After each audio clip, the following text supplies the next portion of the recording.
Speaker sir, मेरा कल एक सवाल था जो हिंदुस्तान के इतिहास में पहली बार डिसीजन लिया गया कि इलेक्शन कमिश्नर्स को फुल फुल इम्यूनिटी दी जाएगी। ठीक है, ये है ना, इसका जवाब इसका पीछ में खत्म नहीं किया सर। इसके पीछे जो थिंकिंग थी वो हमें सबसे पहले बताएं। ठीक है। दूसरी बात, नहीं, हरियाणा की जहां इनने बात की, इन्होंने एक उदाहरण लिया, वहां पर अनेक उदाहरण हैं।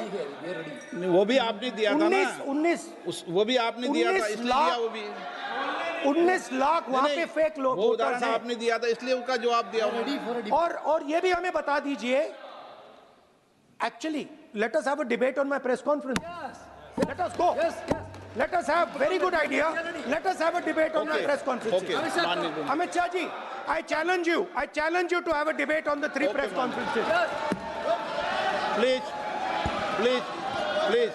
ठीक है, बैठ जाइए माननीय, प्लीज माननीय, आपने बात की थी, प्लीज। ये डिबेट ही तो चल रही है।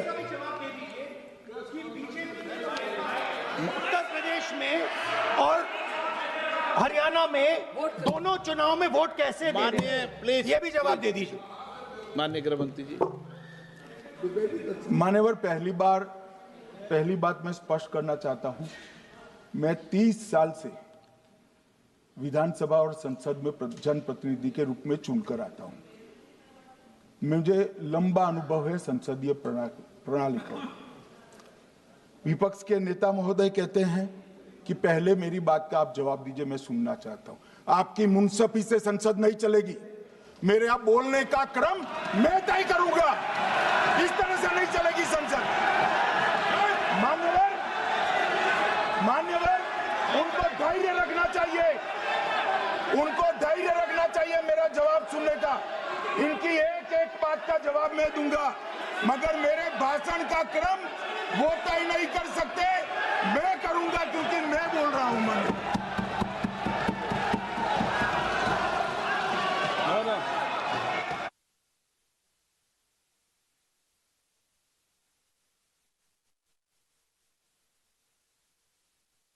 एक मिनट गृहमंत्री जी, एक मिनट गृहमंत्री, क्या गलत बोला उन्होंने यही बोला, आपने जो बात उठाई है मुझे कब बोलना है मैं तय करूंगा, यही बोला ना, उसमें क्यों उत्तेजित हो रहे हो आप?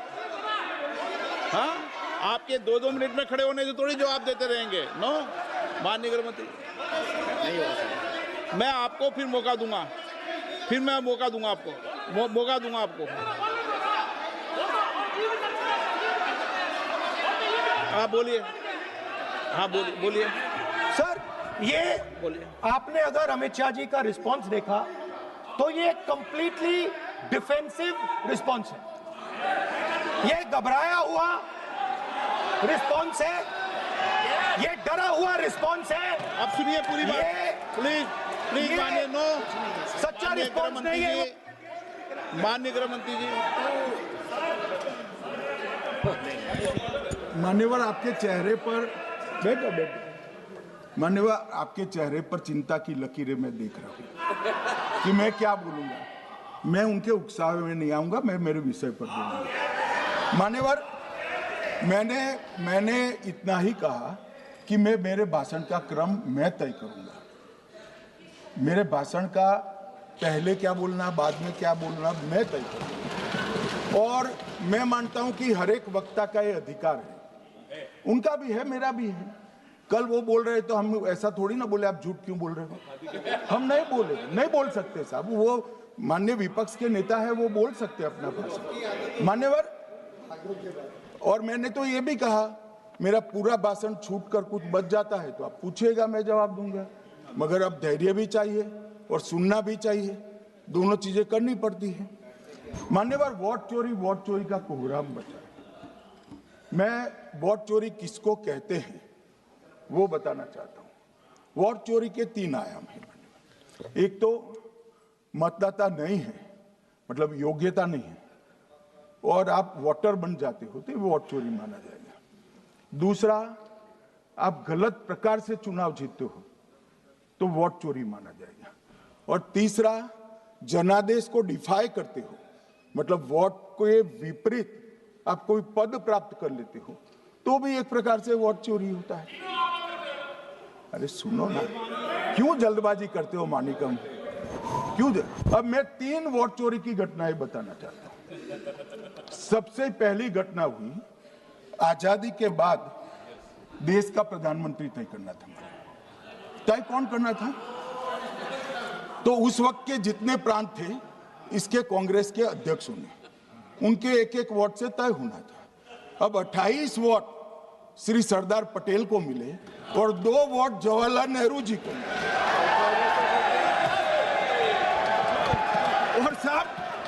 और साहब प्रधानमंत्री जवाहरलाल जी बने।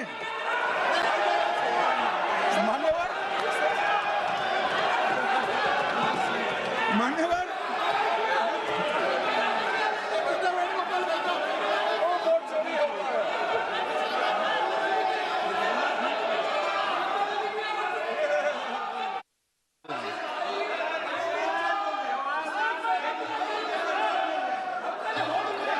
प्लीज, माननीय गृह मंत्री जी, माननीय गृह मंत्री जी,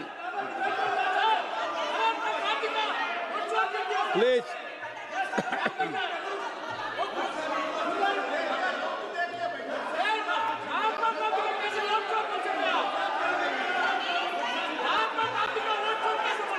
बैठो बैठो, बैठिए माने, प्लीज प्लीज प्लीज।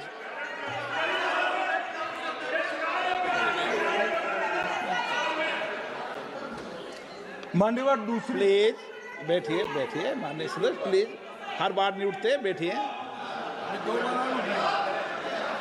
मान्यवर दूसरे प्रकार की वोट चोरी और नैतिक तरीके से चुनाव जीतना, ऐसी वोट चोरी भी भूतकाल में एक बार हुई थी।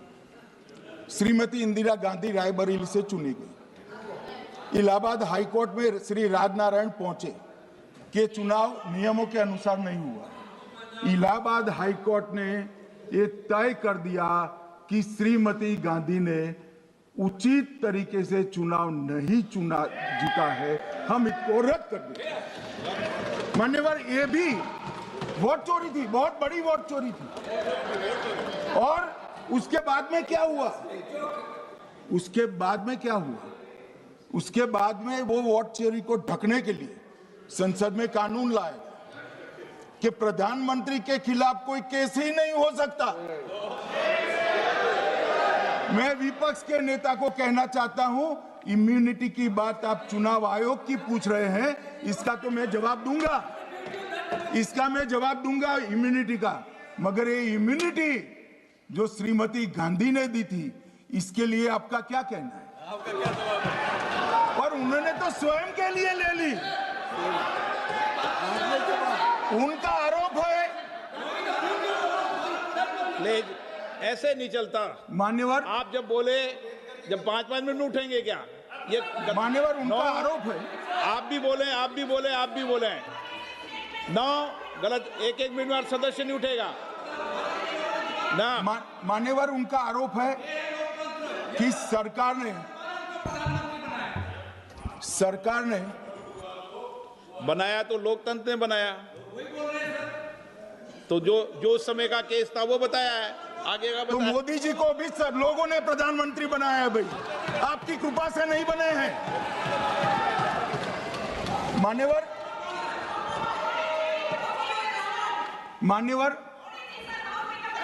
प्लीज से मानित तरीका ठीक नहीं है आपका, 2-2 मिनट में उठना। मान्यवर, विपक्ष के नेता ने कहा कि आपने चुनाव आयुक्तों को इम्यूनिटी दी। इनका आरोप सत्य नहीं है, मैं इसकी बात बाद में करता हूं। परंतु हमने तो चलो मानो चुनाव आयुक्त को इम्यूनिटी दी, श्रीमती गांधी ने तो अपने आप को इम्यूनिटी दी थी।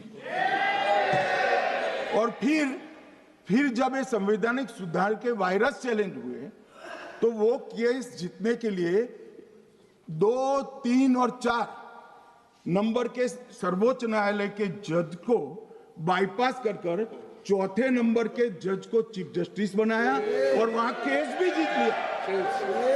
और मान्यवर, ये तो इतिहास है, कौन झुठला सकता है? इनको कोई पढ़ाता नहीं है इतिहास।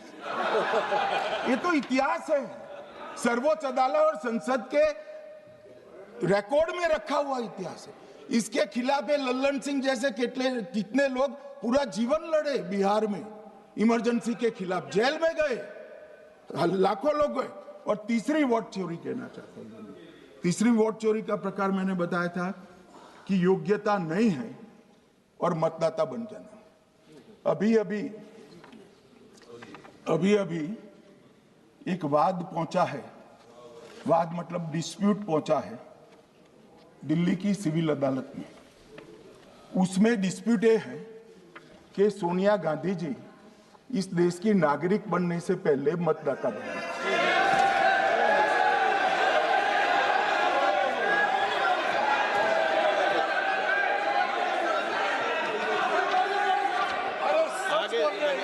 आगे सुनो, बोल क्या रहे, पूरी बात तो सुनो। मान्यवर,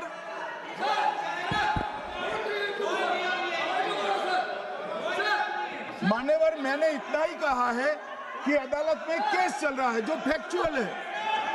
अब जवाब तो उनको अदालत में देना है, सोनिया जी ने यहां क्यों दे रहे हैं? अदालत में जवाब देना है।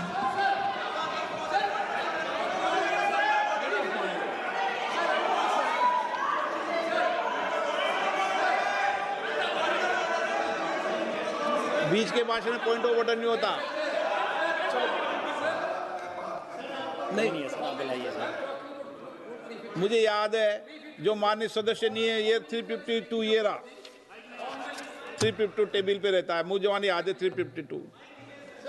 Home Minister is speaking about an issue which is pending in the court. Actually, what happens is, Rostam in the court, some senior